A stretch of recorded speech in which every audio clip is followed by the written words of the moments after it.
I am an FBI agent. Welcome to the Mind Your Movies podcast. I'm Ryan. I'm Shane, the FBI agent. That makes me, oh crap, that makes me a bank robber, an Yeah, ex-president. I'm Shane, Utah. And today we are talking about movies that have been remade. So we're not necessarily talking about the remakes here, like we did episodes ago. We did a remakes episode. This time we're talking about Ghost in the Shell and Point Break, obviously the originals. Happened to Yeah, be kind of like a 90s episode here, so that's kind of cool. yeah, two just incredible movies. So Mm. happy with these. Was very happy to rewatch these. Uh, just a great time. Just a great time. So yeah, that'll be fun to talk about. We're gonna talk about them in full spoiler detail. But before we do that, we're gonna mention a couple things we've seen recently. I can kick us off with I'll kick it off on a positive note with Wake Up Dead Man, the new Knives Out movie. I actually really liked it. I haven't seen the original Knives Out in a while, but this one could be my favorite of the trilogy.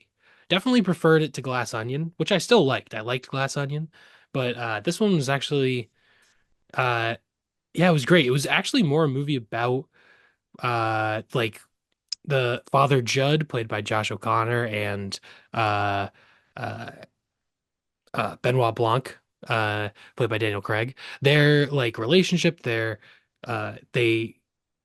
there's a lot of interplay between them of like a priest and a uh a an atheist who's all about solving the crimes and mystery and faith and all these kind of pretty big philosophical themes. And I thought all of that worked really, really well. I loved the character of Father Judd. I thought it was all actually really well done.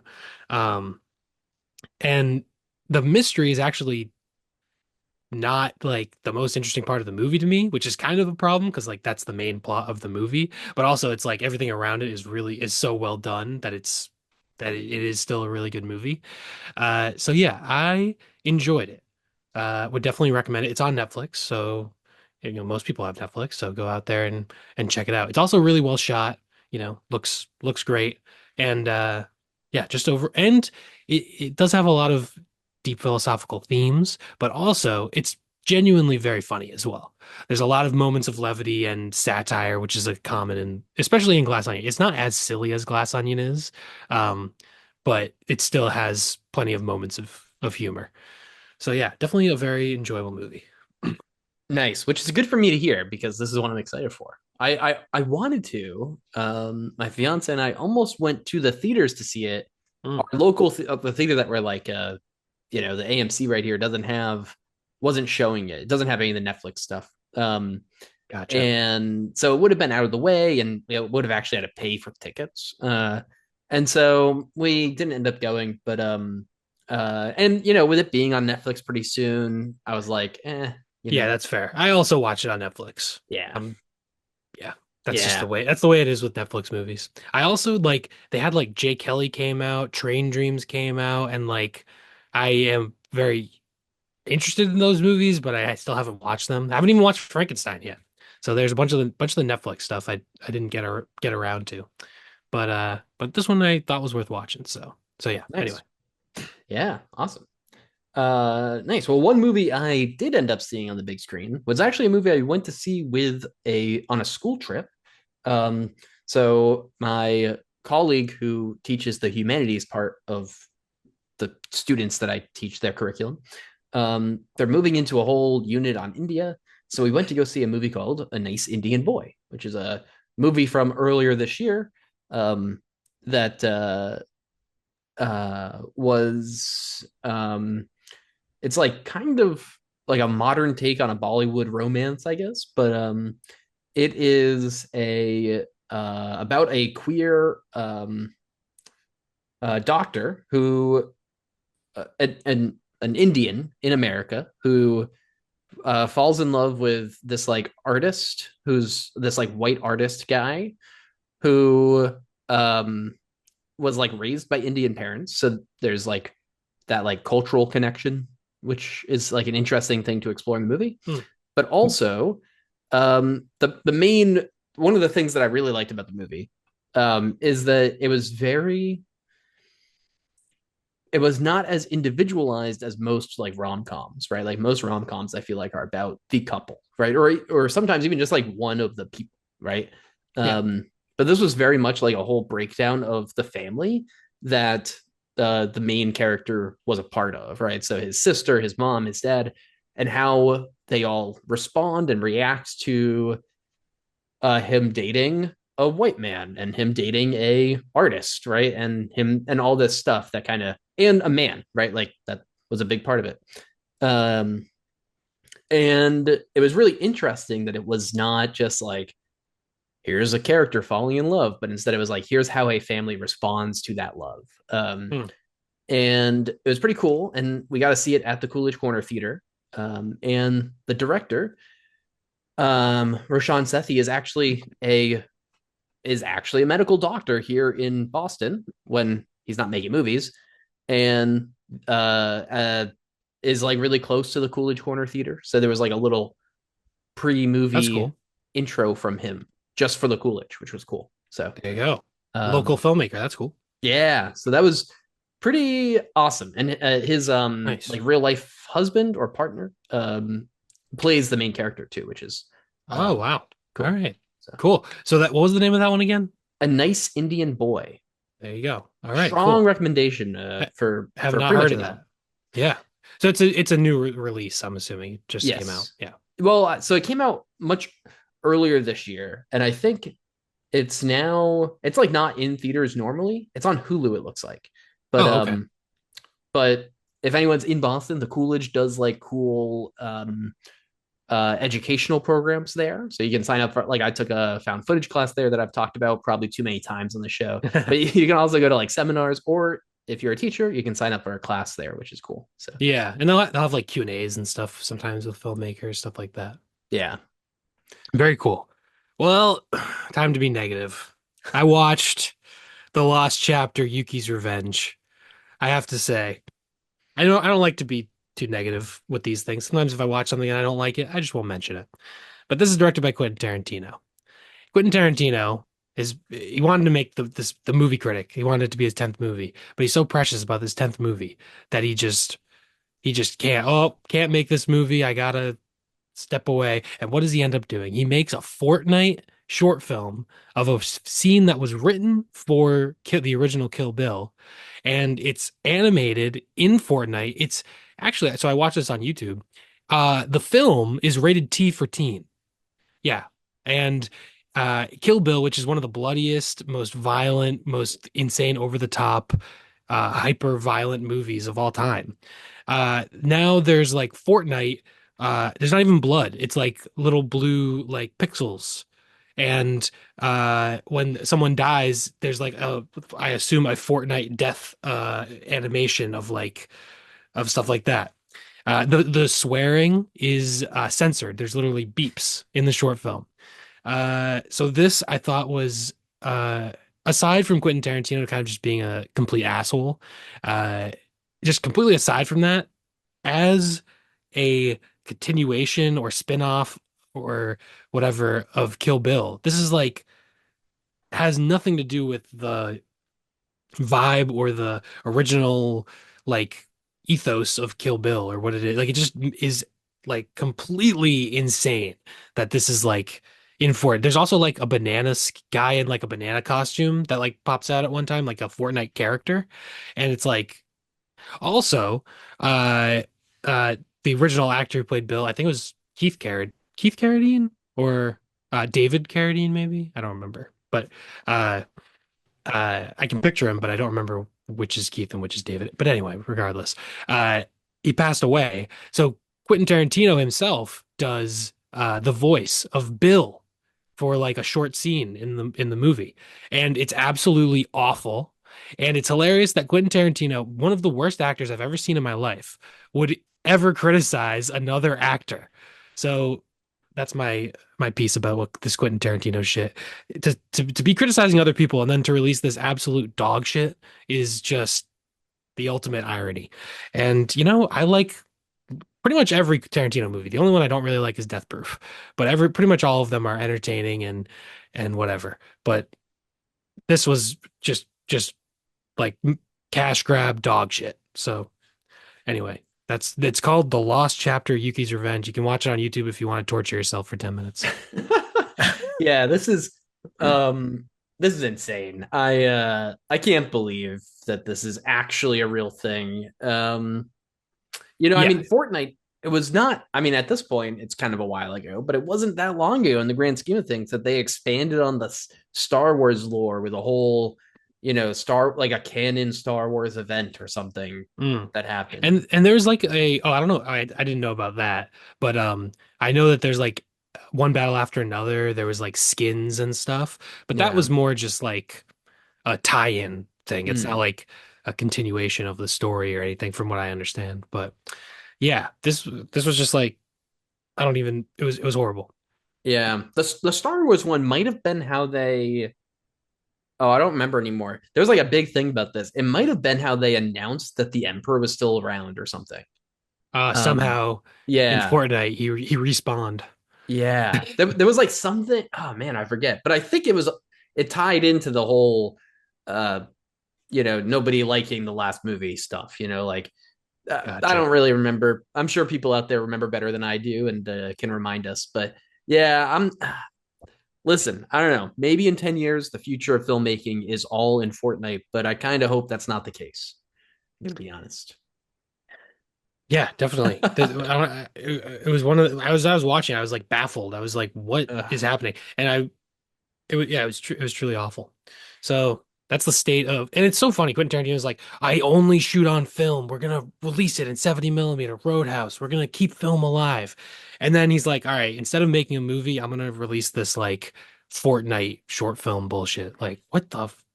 And then yeah. criticize fucking Paul Dano. Fuck Yeah. you, man. Yeah. Yeah. Ridiculous. Absolutely ridiculous. Anyway, Crazy. Well, that's all from for what that's all I wanted to mention this week. Actually, you know what? I do want to mention one other thing because I want to mention yeah. a good short film that I watched. Two good short films that I watched. So I'm not done. I watched one. It's called We Were the Scenery. It's a short film. It's on the Criterion channel, and it's about these uh I think it's about these two older Vietnamese people. They were refugees from Vietnam in the 70s, and they went to the Philippines to escape the war in Vietnam. And then they became extras in Apocalypse Now. And it's like a 15-minute long short film, and it's really just them telling their story of like escaping to the Philippines, what it was like on the set. They watch scenes from the movie and comment on it about, stories about who this person was in this scene and stuff like that. And it's really, really great. Like if you like movies, this is 100% worth watching. And it's also just like a great perspective on the Vietnam War from actual people who, went through it. And it's just like a really great movie. And for the seemingly heavy subject matter, it's actually very watchable, and it's like humanistic and very it's not a difficult watch. It's not like you're sitting down and watching Schindler's List, even though it's about a horrible war. It's actually very watchable. So it's called We Were the Scenery, because they were background actors in Apocalypse Now. That's kind of where the title comes from. But it's on the Criterion channel, and totally worth watching. And I also watched a short film called, I don't know if I'm going to say this right, Ryusei Kacho. It's a from 2002, directed by Hideki Anno, who is the creator of Neon Genesis Evangelion. This is a 13-minute short film about trying to find a seat on a train in Japan. And there's a main character who always finds a seat, and it's so wacky and off the walls, and like it's only 13 minutes long, but it's just bonkers, and there's crazy stuff that happens. I don't want to get too into it, but very fun movie. About almost reminded me of the vibe of House, the 70s. It doesn't have the horror aspect, but it has the wacky, like what's the word? Uh it's just for just fun. It's like a fun of filmmaking kind of a thing.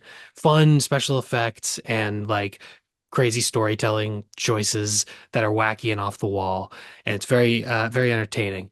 So yeah, it's directed by Hideki Anno from 2002, Ryusei Kacho. So those are worth checking out instead of checking out the Kill Bill spin-off bullshit. Nice. I just added both those to my watch list. That sounds like a fun, So, good little mini watch session too. It sounds like that's not yeah. Yeah, uh Ryusei Kacho, I think I found it maybe on YouTube or just somewhere on the internet. I think it's a little harder to find mhm. than the other one that's on Criterion Channel. But anyway, that's Nice. it. Now I'm done. Well, I've got two more quick ones. One I don't have to say anything about because people know this movie. We talked about it on our Kubrick tier list, but I have to say I got to see The Shining on IMAX, which was pretty awesome. The movie's a Nice. masterpiece. It's its 45th anniversary. Seeing it on the huge IMAX screen is pretty awesome. So if anyone's wondering, hey, could the Shining experience have been any better? The answer is yeah. If you got to see it in IMAX. So if it's still out, I don't know. There might be like another showing or something somewhere. So if I don't Hmm. listen, I don't know. I saw it like 2 days ago. It might still be around for the next week or something. Get into the fucking theater and watch it because it's Yep. amazing. The visuals in that movie, being able to see that on that huge screen is just uh it's just awesome. So Nice. it's its 45th anniversary. If anywhere near you is doing it, go see it. Um the other thing, uh not as long of a movie. I watched The Fifth Chord, which is a giallo movie from 1971 that I didn't love all of it, but um the I felt like there was a little bit of slowness to the plot, but the final act was like the one of like the coolest chase scenes like at all that I've seen. And also, the movie is maybe the most stylistic giallo I've ever seen, which is like impressive because their whole thing is like being stylistic. So and the style of it is so like much more cinematic style than like many others. Like it's not just about bright colors and all that stuff that they're kind of known for.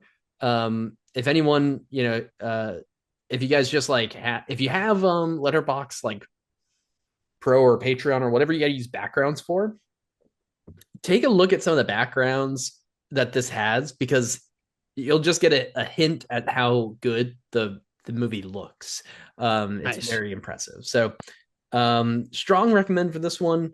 Even if I didn't love all of the plot, I would say just for the final act, it's not that long of a movie, right? It's like 90 minutes.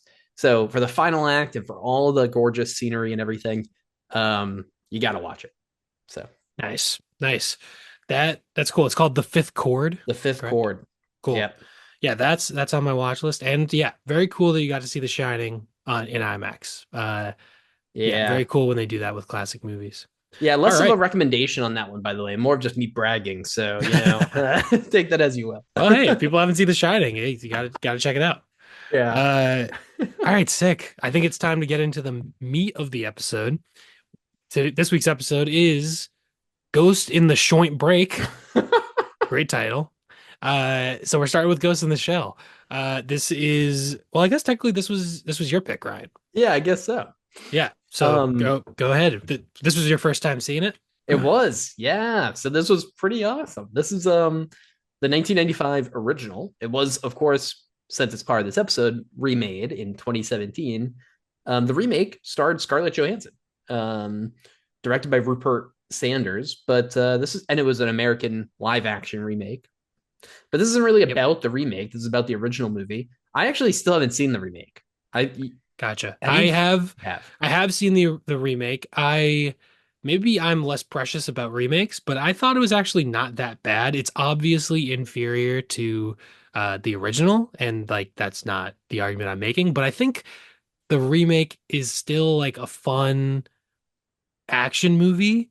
It's just that it's like kind of dumber and like it's clearly not as good as the original, but it's hmm. still taken on its own terms. a decently fun, entertaining action movie. So yeah, it's not like I would certainly recommend watching the original first, 100%. The original is like incredible. Just a great movie, incredible visuals, the philosophical ideas about consciousness, uh, about personhood and identity and all these kind of things, and the internet, the potential hellscape we have in our future if these tech overlords actually continue down this path of artificial intelligence. Yeah, very Yeah. just an incredible movie. Yeah. And it's directed by Mamoru Oshii and I think just Oshi. Oshii. That's Okay. what I say, but maybe I'm wrong. Hey, you're probably right.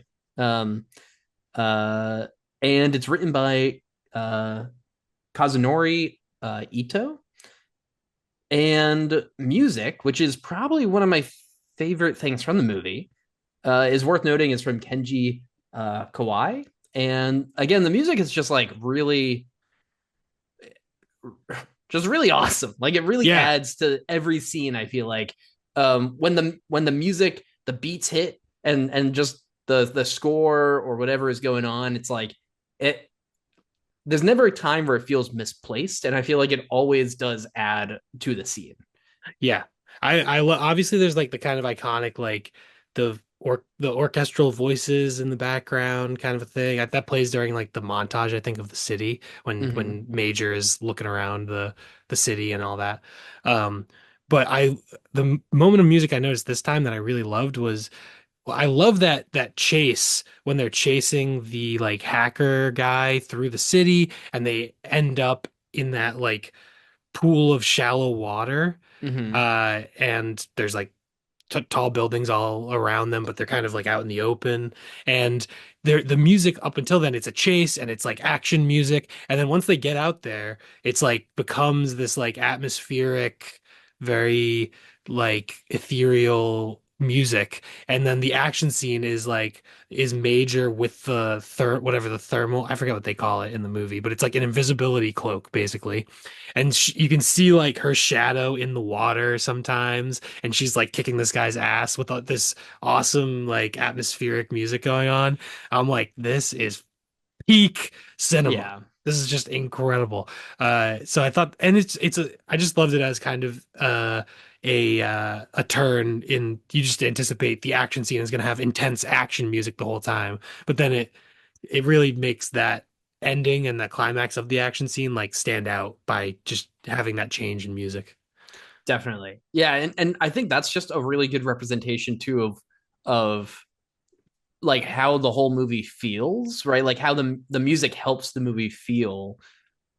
It helps you feel every piece of the movie, right? Like I think that's I felt really impressed by that. I think oftentimes like scores are really impactful like this, but often also like I feel like there's just some it's just kind of mediocre, I mean, or Sometimes it can be too much and yeah, actually take away from it if it's like trying to pull your heartstrings too much or if it's a little over the top. This one is it doesn't do there's no like emotional manipulation from the music really. yeah. Um yeah, but so and also uh we are going full spoilers, right? So just a quick Yes. reminder to anyone if you haven't seen these movies. I mean we both recommend these movies. Oh yeah. Um I'll say it right now. These are both 5-star bangers for me. I absolutely love both of them. Just like incredible. So yeah. yeah, these are I'll definitely worth watching. I'll get to my ratings later. But yeah. I'll throw it Shay's out there just right Shay's now. just throwing it in. So definitely watch these if you haven't, pause this, go, watch them, come back. But um uh yeah, Ghost in the Shell. It's also worth noting that since we are talking about movies that have been remade, this is actually based on a manga from the late 1980s, early 1990s.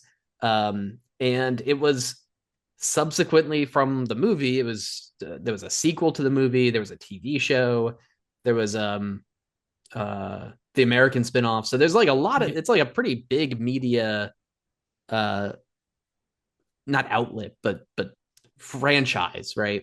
Yeah, I've seen the sequel, Ghost in the Shell 2.0, Innocence, it's called, or just Ghost in the Shell 2, Innocence. That's what it's called.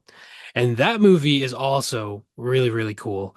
I didn't get the chance to rewatch it before this episode, so it's been a few years since I've seen it. But that is a really cool movie. It gets like also because it continues where this one leaves off with that character and like follows it to some crazy things. It's very like it's just as like philosophical and weird and surreal.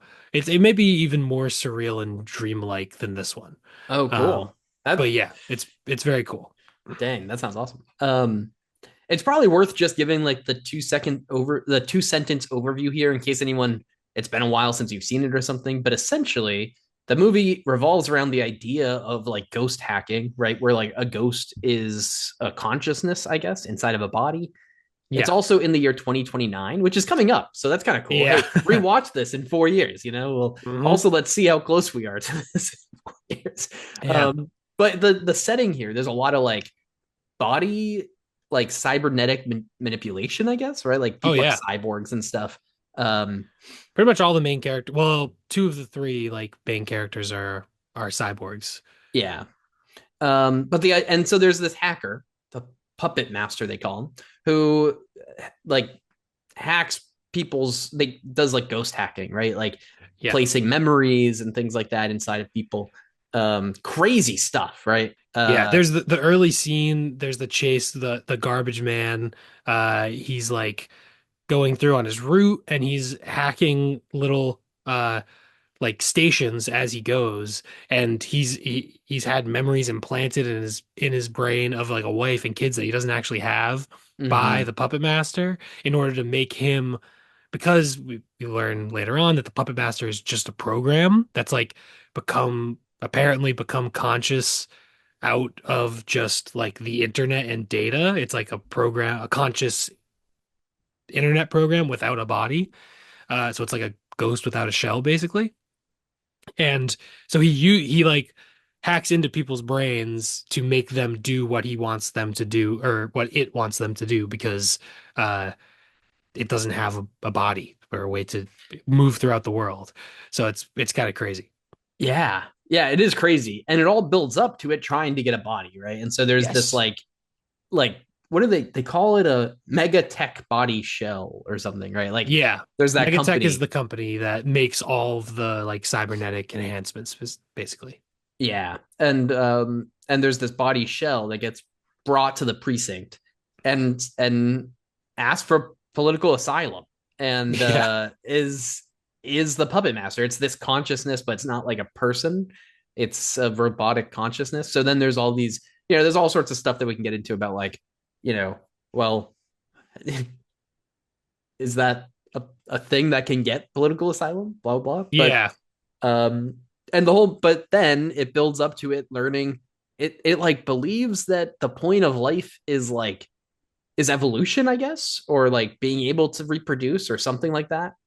It seems to have a very like yeah, it's like it wants to meet all the criteria of life. So, but it can't die and it can't reproduce, I guess.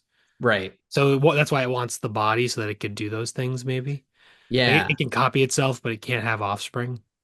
Right. And so yeah, right. And so there's that whole thing about that. And so Yeah. what it wants to do at the end is merge with our main character, Motoko, Yeah, I the always just call her Major, but she's credited major. as like Motoko Kusanagi, but they pretty much just call her Major. Yeah. And so and that's pretty much the ending is they merge and it's it's It's cool, crazy. it's And strange, then it's crazy. There's some awesome fight scenes too, and yeah, the whole ending fight scene happens in this like it's like an evolution or like life it's like like science museum or something. I had written down that it's like an abandoned natural history museum, and it Mm-hmm. has like there's like fossils and like of dinosaurs in there, and there's like a chart or whatever like tree of different types of life and evolution and stuff like that. And so yeah, it's kind of this artificial intelligence. I guess you could look at it as it's like destroying nature in a lot of Yeah, ways. It's and nature has been abandoned by the society where right. everyone is these cybernetic organisms and There is no, and we see we're in this like cyberpunk city, and there's no nature to be found like anywhere. But well, actually, the only place where there is nature is when she goes diving and she's Yeah. underwater, and that's like the only place she feels like peace, basically, or happiness, or anything like that. Um, but yeah, that is like a fascinating part of the movie for sure. Yeah. Yeah. I mean, that final fight scene felt so like metaphorically heavy, right? In a Yeah, good way, not in like an overdone way, but like with, like you said, like the abandonment of nature, right? And just the way that that tank was like ripping through the fossils and that yeah, dichotomous tree, right? With the evolution, all that stuff. It's like the whole this program wants to become life. It wants to be able to reproduce. It wants to be able to like be the next step in evolution or whatever, right? And by trying to get there, it's ripping through all of human history, all of natural history, the whole evolutionary tree, right? It's just destroying all this stuff. yeah. Really, really cool. And also just that fight scene's awesome. And Yeah. And that fight, this time watching, I was like, oh, this scene definitely influenced The Matrix. Obviously, this movie is like a big influence on The Matrix. But with the pillars getting absolutely lit up with gunfire and hiding behind the pillars, just that reminded me of The Matrix. Obviously, there's other elements with the green text in the opening credits and the philosophical science fiction ideas and stuff like that. Like there's a lot of influence on the Matrix, but yeah, I think there's like kind of like a interesting like direct line of like 2001, Blade Runner, Ghost in the Shell, The Matrix as like maybe like the four biggest uh like sci-fi movies of the 20th century, and they all almost like influence each other very heavily. Maybe throw Solaris in there too. That'd be a yeah, top five. But they're all like in conversation with each other and influencing each other. That's kind of cool. yeah, very cool. Also cool that this is like it's cool to me because of those that you mentioned, right? This is the only animated one, right? And Hmm. it's pretty awesome to see all like this whole world in animation, right? And obviously like the animation here is just like really well done and the city looks great and all this stuff, but it's just cool that for me, right? Like when I think of sci-fi, I generally think of like, you know, cool practical effects or whatever, right? With 2001 and all and just all those iconic movies, right? Like but this is such a cool example of what you can do when you uh do this all with animation and Yeah, for sure. really works. Yeah, yeah. This and like Akira, I think, are the two biggest like Yeah. big, huge sci-fi movies. Incredible animation, like a Dang, bunch of yeah. insane ideas as well. You haven't seen I Akira? have to see it. I You know have, the yeah. iconic shot. I know there's one iconic shot that I know of Of with the bike? no. Oh, I know. Well, I've seen that poster, right? But yeah, yeah. there's a shot of uh, it's like a bomb going off. Oh, yeah, yeah, yeah, yeah. But yeah, yeah, yeah, That's all. yeah. That's like I've seen Yeah, you that don't know the that context image. of I it. don't know You've the just seen context at that. all. Yeah, Yeah, yeah. but no, that movie looks. Damn. I don't know how it. Yeah.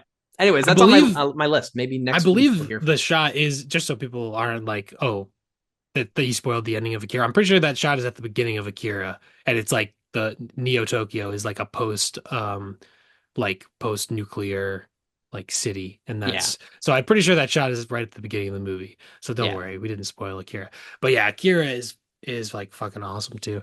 Just like incredible, so well made, just the animation, and both of them I feel like have such good rewatch value because they're like hard to understand. The first time I watched both those movies, I was kind of like, I don't really understand what just happened, but I liked it. And Yeah. then Yeah. on rewatches, you're like, okay, now I got like first time I saw Ghost in the Shell, I was like, I I really have no like the ending. I was like, I don't know what's going on. I have no idea what's happening at this point. Um, but yeah, I did watch. I think I've only seen this in the subtitled version with the original Japanese dialogue. Is that what you watched as well? Yeah. I would be curious to watch this. I don't know if the English dub is good, but like the the dialogue is so dense and the imagery is so dense and oftentimes it's overlapping and like there so it's just a lot of information to take in and there is so much dialogue that I do think watching the dub might be beneficial just because Yeah. you can comprehend it while just still looking at the imagery. But I've never seen it that way, so I can't say. Yeah, I think that's a really good point. That's I know a lot of people prefer to watch like Gialli and even like Studio Ghibli today with the dub because the dubs are so good Mhm. and you can focus more on the visuals, right? If you're an Yeah. English speaker and that's your native language, it makes more sense to do that if that's what you prefer, so you can focus on those visuals. Um, and I know a lot of people like that, and I don't actually do that, but it is a good like maybe I should do that. I don't really know, but Yeah, I mean it is different like a lot of anime and a lot of like classic like 60s and 70s Italian stuff were like kind of intended to be dubbed in different languages. right. So I think it's really fine to go either way. Obviously, if you're watching like just a random foreign movie that just dubbed in like horrible English dub and it's not matching the lips, then it's gonna mess up the experience, I feel like. Yeah, But Tokyo I've Story dubbed. yeah, exactly. What are you doing? Like that'd be insane. That'd be a psychotic decision. But yeah, like I think you could go either way with these. I haven't seen the dub, so maybe it's a shitty Yeah, dub. I'm not sure. right. But yeah. Uh yeah, generally tend to just go with the subtitles until maybe a rewatch, then sometimes I'll do the dub. But That makes sense, right? You have at worst you already have the story, right? So yeah, and right. I've already seen like the original, so even if it's a bad dub, I can kind of be like, well, all right, the English dub sucks, but I still know that the original is good, you know? Yeah. Um yeah, because I mean I definitely also should say that I feel what you felt your first time watching it, where I liked a lot of it. The visuals, the music, it was awesome, right? And I liked a lot of the theming that I could kind of parse out of it. But I would say my weakest point of understanding has to be the plot. I gave the 2 sentence summary there, and there's a reason I didn't want to go too far into it. It's like that, Yeah. like There's a lot going on with different companies. There's Section 9 and there's Section 6. There's an American company involved that created the Puppet Master and they're trying to get him back. And then there's like diplomatic immunity with people trying to do that. And yeah. it is very, very confusing. Also, I actually straight up don't understand what the opening sequence was. Like it was cool. I loved the opening sequence, and I don't know. I don't get it. I don't know what was happening. How it ties into everything. I Yeah, was it just a cool I opening? Because it was, but like, I think it ties in, but right now I could not tell you how. yeah, yeah, yeah, But and there's something yeah, with the guy who they're like, do you remember there was a guy who was like very nervous and like yes. they were like trying to maybe get him diplomatic immunity or take him out of the country.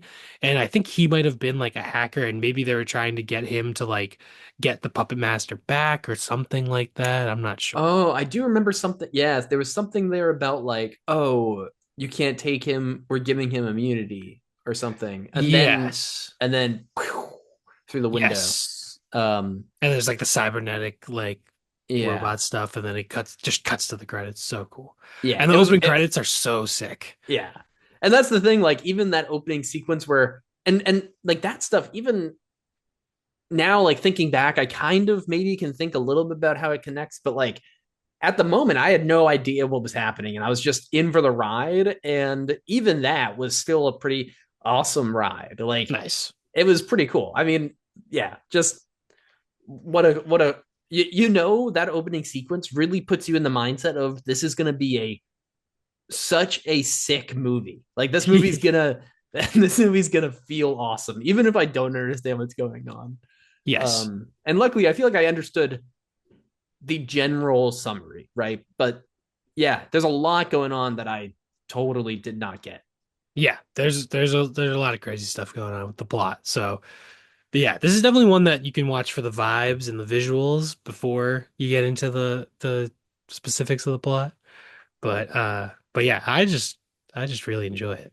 Yeah. It is also probably, because like even with the the garbage truck thing. I had Mhm. forgotten that he was hacking stuff for the guy. I kind of just I didn't like I know he was doing something underneath, but I didn't really understand what was happening. So he was Um stopping at like terminals, and he was I couldn't explain exactly yeah. what he was hacking, but he was like he put something in and you hack it or whatever. It's like cloud Yeah. hacking they called it or something like that, And he maybe was doing it for the other guy. for the Puppet And Master. but there was like that middleman guy at the phone booth Right. with the That guy I glasses. think was also mind controlled by the Puppet Master, I assume. Yeah, I think so too. He's the But guy who gets beat up in the water. yeah. Yeah.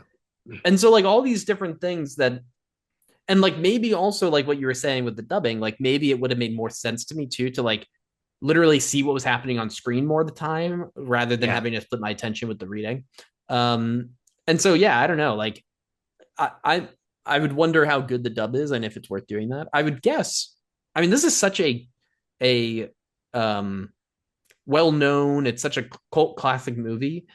And it was redone, right? Isn't there the 2.0, not the sequel, but like there was like a 2.0 Yes. release or something? Yeah, there is yeah, and it's like just updated animation, I think. Yes. Like I wonder if they redubbed it then too or something to like if it got such cult success, right? Maybe they re-upped it. That's definitely possible. Yeah. Um I've only ever seen like this one and Innocence, the sequel. So yeah. I haven't gotten to I don't know. That same thing with like Evangelion. There's like the 1.0 and 2.0, and it's like parts of the show are like remade as movies and with like updated animation and stuff. And I'm kind of like, maybe I'll watch it someday, but also like um, I don't want to get too in the weeds here, you know? Right. Also there is like some element of like you've seen the thing. So it is rewatching it, right? Which is awesome. Like I love rewatching a good movie, but also I'm not gonna do that like, Right next week. away. Yeah, Like exactly. It's not you're gonna watch the whole show and then be like, well, time to rewatch the updated version. Yeah. right, exactly. Which I think can also like damp like I think if you could see them side by side, like you might notice a lot more differences than, if I watched the 2.0 in like 2 years or something, I might be like, oh, all right, that is, maybe that's better than I remember, but is that better because of me having already seen it, or is it better because of the new stuff, or like, I don't know, whatever. Yeah, it's a little bit weird. It's not really anything that's done outside of like anime. Yeah. Like they wouldn't make like Dune part 1.1, and it's like Yeah. a remake of Dune, but they updated it with or something. You know what I mean? The closest thing we have kind of is like the Disney live action remakes, I Or, guess. well, I guess what about like the Star Wars like special edition, and then now with like the Disney edition and stuff, right? Where I it's guess like that's fair. they've kind of just re-edited different parts, but Yeah, because we have like director's cuts, I guess. mm, yeah, that's true There's- too. See, I Yeah. was thinking like because like in the Star Wars, like they literally just put in things that weren't there originally and stuff, right? Yeah, but Star Wars, Um, like, it's a little different because he was kind of like, okay, this is the real version of the movie, and we're gonna act like the previous ones didn't exist, and this updated version is the quote unquote real version. yeah, that's And true. he like buried all the original like theatrical versions. So I feel like it's a little different because it's almost like he's trying to rewrite like it's like in a video game like you save over your previous save. Like Yeah. that's what he was trying to do. um, yeah. Well, it's also interesting that from what I read, this movie was a box office failure. Um, Oh. but it did build a cult audience, and I think it also won some awards pretty quickly when it came out too. So, like, not making your money back or becoming like a box office failure obviously isn't always the best metric of success. Even, I mean, we talked about recently the box office top 250 or whatever, right? And a lot of those movies I would not call successes, right? To me, Yeah. right? Like, and I think there's a lot Oh, on there that are like not critically assessed, right? Like, Oh yeah, and it would be a good topic. I don't think we have it in there, but like box office flops, yeah, right, like biggest flops that are would be interesting to talk about because there are a lot of either good movies or like interesting movies that have been huge flops. right. And like obviously the box office has some like reasonability check there, right? Of like if a movie flops, it could be bad, but that doesn't always mean it's bad, right? And oftentimes, those might be the ones that end up seeing awards and stuff too. So it's not just Yeah. the only metric, but Yep. But yeah, uh, this movie's so cool. A couple things I wanted to mention, yeah. like the water, I thought was cool as sort of like the cleansing effect of water. I love that scene and water as like you think of baptism, you think of like being reborn, like all those philosophical things where water is involved. And then a great quote is the garbage man with all the fake memories. And Batu, who is basically the Major's like partner, and he's also a cyborg. And he says, "There's nothing sadder than a puppet without a ghost," which I Mm, thought was kind of fascinating in there, in that like, well, the puppet master is doesn't have the body, but he's a ghost without a shell, and then that he turned that guy into a shell without a ghost almost because he doesn't know who he is. A lot of the movie they talk about memories also of like the the how memories are so integral to who we are and like identifying as ourselves, like me making me separate from you and separate from like everything else, uh, and just identification as a person. So there's just so much good stuff in this movie. I noticed in this time around in the montage of the city, which before I was kind of like, okay, it's just like a montage of the city, I guess. All right, it's just a little interlude. I like it, it's a good vibe. But there's like the Major sees someone who looks just like her in like a cafe window in that scene. And I think that's her oh, also, because the Major's definitely dealing with a lot of like identity issues. Like she doesn't know because so much basically the Major is like 99% cyborg. Like basically there is some brain in there from like her original brain, but like her entire body is cyborg, I think. So like I think she's dealing with that like identity. What am I? Am I just this cyborg? Am I still the same person from before? And seeing someone who looks just like her probably like also throws that off. Which is just like just a cool idea. It kind of reminded me of Under the Skin. I don't know if you've seen that movie, but Scarlett Johansson movie that's much better than the Ghost in the Shell remake. More in this type of vibe of sci-fi, of like philosophical sci-fi. Um, but that one where she is an alien who comes to Earth and takes the body of I think it's like a sex worker that she finds on the street and like takes the body, and then she's going through and like basically harvesting humans, but at the same time learning about humans and beginning to like become more human as she's on Earth for more time. And a lot of those ideas of like identity and like the value of humanity, all these kind of things. But yeah, anyway, that was a very cool thing I noticed of her seeing someone who looks just like her in the cafe in the window and yeah. started playing with the themes of identity and what makes us ourselves and a person. Yeah, which was I mean, a big theme. I didn't even notice that piece of the montage. Like you said, maybe I was kind of just like, hey, that's a cool montage. But yeah, I It mean, is really cool. it is pretty awesome. Again, with the visuals, right? They're just pretty awesome. Yeah. But I mean, that theme is like it's like ever present, right? I mean, it's probably one of the biggest themes in the movie, right? Even with the puppet master wanting to become like true life and have its own like identity and be its own thing.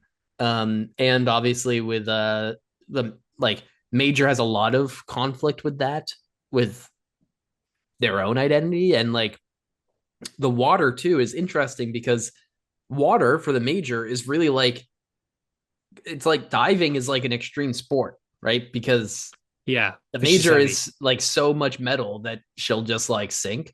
Yeah. And um and her partner like even mentions that, and she says something about like it helping her like find herself or something like that. And it's interesting that there's almost like that thrill element to kind of like seeking yourself, right? That I think a lot of people that do like extreme sports or whatever, or even just like have some sort of a thing that gives them a thrill, right? They might Mm. feel too. But Yeah, yeah. Another thing in the montage, the last shot of the montage is mannequins in like in a band, like an empty storefront, Oh. and it's just mannequins. And I was like, oh, there you go. There's that also that theme of looking like a person, but there's nothing inside. And then right after that, there's the body that is empty. It's just a body that's been manufactured, and the puppet master goes inside of it, and then that it's like the they're like the body is wandering in the street and gets hit by a truck, and the puppet master talks through it. Um, but yeah, so just ideas of like, yeah, Ghost in the Shell, I guess the our souls and our bodies and how that interacts and how this some sort of dystopian future with cybernetic enhancements and all this shit will fuck with all that, you know. Yeah, right. Kind of Which is like, crazy. it's also crazy, like, just to take a step into the real world again, right? We've got like Neuralink, right? Which, like, Oh, fuck that. that's like, and even, I mean, taking a step, even one step less physically implanted than that, we've got things like the glasses and all that stuff, that like the smart glasses and all this, Oh yeah. right? It's like we're living in an age that's becoming so increasingly digitized that, like, we need like an ever-present distraction, which, like, the movie isn't really about cybernetics as distraction as much as it's about cybernetics as, like, I don't want to say improvements, but, like, making you stronger or whatever, right? That's All how this they stuff. see it. Yeah, well, Yeah, yeah, it is like enhancements, but then it's like, oh, now your brain can be hacked and your memories can be right. like fucked with and all this type of stuff that is insane. Right. And like, are you actually better because you're stronger? Right? Is Right. like, what does it mean to be better? Right? A better whatever. Yeah. Um and all that stuff. And it's like, in real, like, the reality of this dystopia we actually live in is that, like, these cybernetic enhancements or whatever that we might end up like, they're one, we're gonna end up with like advertisements in our brains. Just Oh like, my gosh. you're No, I'm like, not. your Fuck your that. your government implanted Neuralink is gonna, like, wake you up in the morning to a No. advertisement for something. It's like, don't Nope. forget to get your Dunkin' Donuts this morning. Brought to you by America Runs on Dunkin'.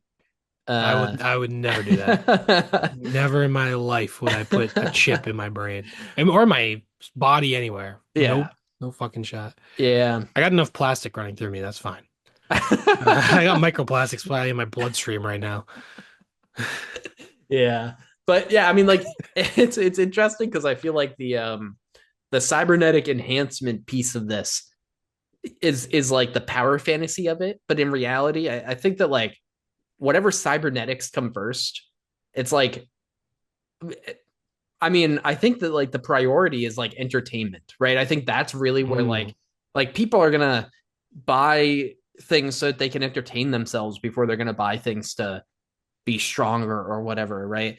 Um, I think it'll just be whatever makes money for the uh, companies because yeah, it's all going to be privatized and people are going to be profiting off of it. yeah, yep. And I think entertainment and advertisements are gonna make the most money.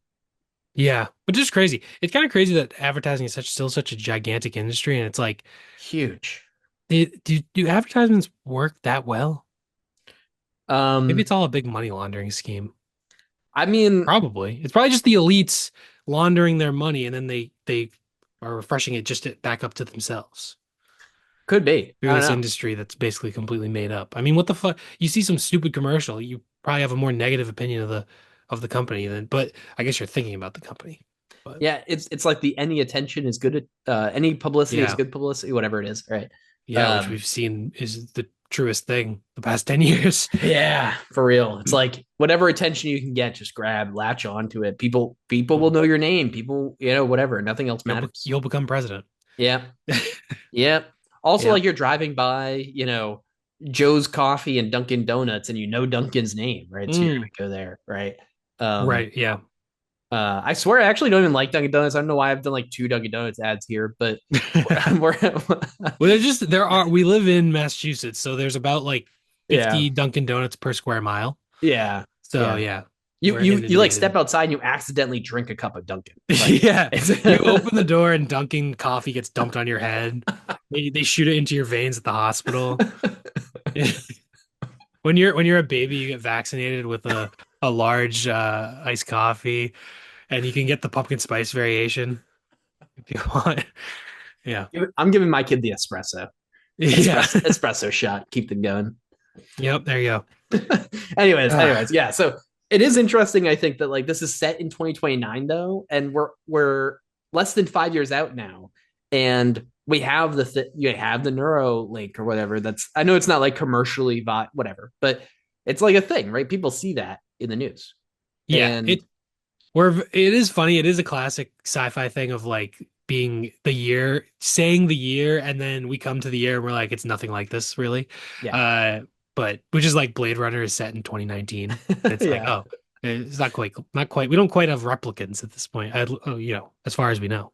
yeah. And 2001 set. Oh wait, Yeah, yeah, yeah. And the sequel 2010.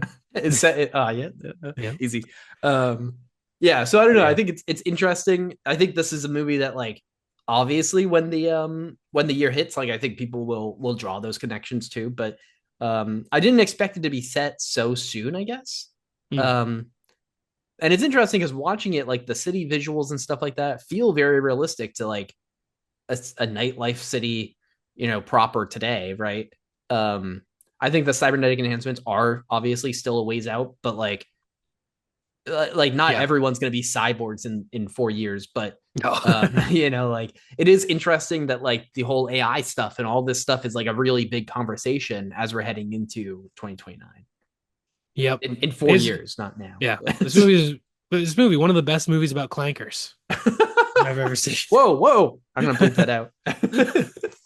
Or people are gonna be watching this 100 years from now and be like, all right, there was a victim of their time, you know? Yeah, yeah. It's like Shame watching Birth of a canceled. Nation or something. Like you gotta Oh man. appreciate this podcast for its forward-thinking cinematic qualities. So don't worry about its anti-clanker rhetoric.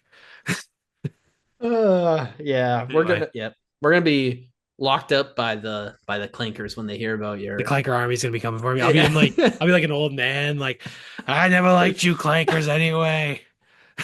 yeah yep, and you're gonna get dragged out of your house, Yeah, and they're gonna iRobot play me. style. They're gonna play me like the Quentin Tarantino Fortnite movie in my brain chip on repeat.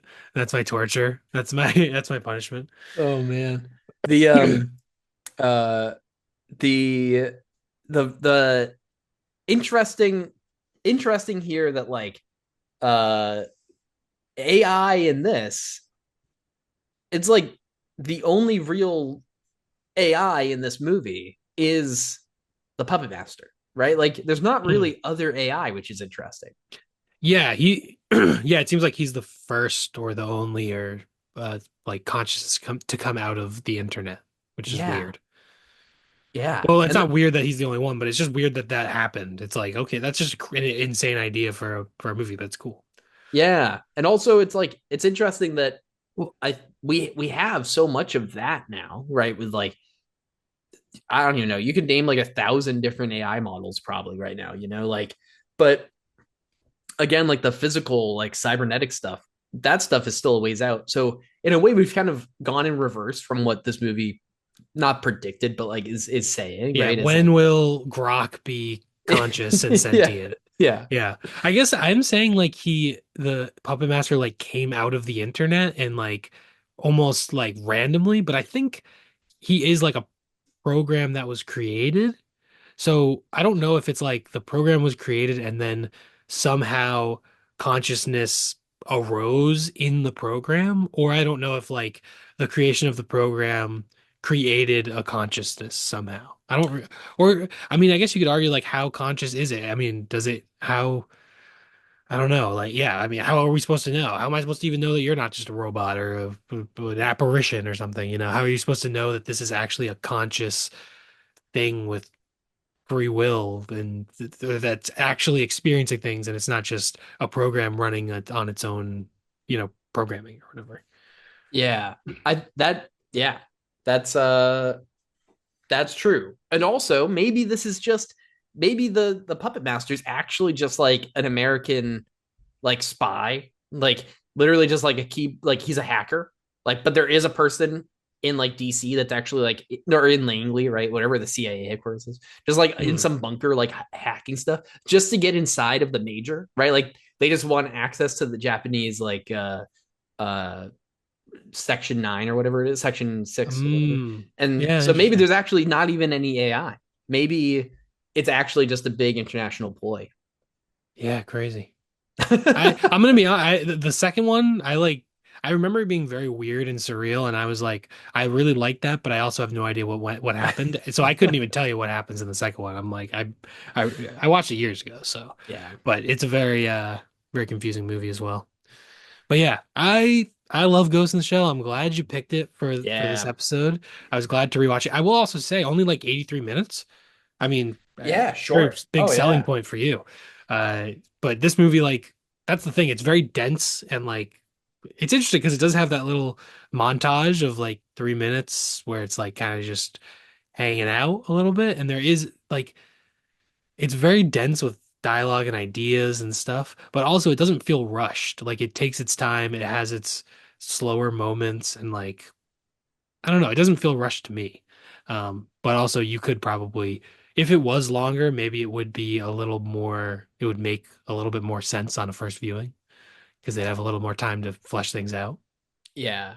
That is true, but also I don't know if like this movie needs that. Like which I don't think you're arguing that it does, but like I think there is some value to like the movie being kind of metaphor and theme first Yeah. and plot second, right? Like Yeah. I think that totally works here, and I think that works in a lot of movies, right? Like honestly, a lot of the great science fiction ones we've already talked about like fit into that, I think too. Yeah. And I will say, when you said that, that's a great point. I think this is themes and imagery first, and then plot second, where the remake flips that. And Ah, it's interesting. more like Americanized, it's more plot like just an exciting, fun action movie focused on the plot, and it dials back the philosophy and the ambiguity and a lot of that stuff. So I think that is a big reason why a lot of people don't like it. And obviously, you're remaking a beloved movie; people are going to not like it, obviously. Yeah. But I think that is a big difference between the two of them. So yeah. I Interesting. I definitely prefer the original, but I think the remake is not. I will say it's not as bad as the Point Break remake. Point Break remake, terrible. Yeah, yeah. And I will say I've seen the Point Break remake and we'll talk more about that, but I haven't seen this one. I did want to watch this one leading into this episode, but I just didn't end up with the time. For anyone that cares, if you've been following us, you might know. Actually, I said it earlier. I'm a teacher, and this was like our grades week, so I was really like uh locked in, as the kids say, um, and didn't end up with the I time. I But think a lot of people say locked in. well, I don't think just the kids say it. that that's probably true. That's probably true. Um, All right, Unc. yeah, everyone says that. That's Skibbity, dude. All right, now you've gone too far. Let's move on to Point Break. All right. The second. Oh wait. We should do We ratings should and do stuff our like that ratings. before Yeah. we move Well, we on. know Yeah, you gave it 5 stars. Love it. Incredible movie. One of a kind. Yeah, love it. awesome. I'm gonna give it 4 stars. I love it. I think it is awesome. And I don't really understand everything yet, and I think that's okay. That's very Um, fair. I think I had this rated 4 stars before this rewatch, and then this rewatch I just really enjoyed. hell Just really yeah. enjoyed it. So yeah, It is definitely one where I can see myself like real, like just absolutely loving it on the rewatch and getting a little bit more out of it and being more uh I don't know. I think sometimes it's easy to bump it up afterwards, and this feels like a movie that's probably the case for me. But um and its rating cool. recap is pretty awesome. It's got 7.9 out of 10 on IMDb, 95% critic score on Rotten Tomatoes, 89% audience score, and 4.1 out of 5 on Letterboxd, which gives it an 8.6 out of 10 average, which is really strong. That's pretty awesome. Yeah, yeah, Um, good. I'm glad it's gotten its due, even though it was when it's definitely become a cult classic. So yeah. Yeah, and again, it's like spawned this huge media. I mean, I guess it didn't really like it's based on a manga, but there is this whole franchise around it now. And no, I mean, you can say that it spawned it because it's not. Yeah. This franchise would not have happened just because of the manga. I'm sure, right? Like, but anyways, I guess it did just happen because I don't know. Whatever. You get what I'm It kind saying. I don't know. Yeah, of did. I don't know. Whatever. It's important to the series, obviously. Yes. What am I even saying anymore? Let's move on. All right. So I guess that's that for Ghost in the Shell. So for Ghost in the Joint Break, I just wanted to say it again. The next movie is Point Break. This was my pick. I've been waiting to pick Point Break. I fucking love Point Break. Just a movie. And I realized this time watching it, and this is my Letterboxd review, that Point Break, which came out in 1991, directed by Catherine Bigelow, uh, it's kind of the peak of 80s filmmaking. It's like the sheen, the gloss of it, the buddy cop elements, just like there's like Tony Scott in there a little bit, like but it's like the peak, the perfected version of the of what this is. Uh I just love it. It's so watchable. Like once it's going, it's just boom, boom, boom. We're yeah, it's just such an incredible movie. Starring Keanu Reeves as Johnny Utah, famous Ohio State quarterback who injured his knee and ended up going to law school and becoming an FBI agent. And also co-starring, actually top billed is Patrick Swayze. It's funny on my Blu-ray, uh, Patrick Swayze is top billed, so his name is on the left. Keanu Reeves is second billed, so his name is on the right. However, the pictures are flipped. So if you didn't know any better, it would look like Patrick Swayze looked like Keanu Reeves, and Keanu Reeves looked like Patrick Swayze, which is something I always hate when they do on movie posters. And I know why they do it, because you read left to right, but for whatever reason, this happens like every movie poster. And Yeah, that's crazy. I don't understand why they do it, but that's what they do.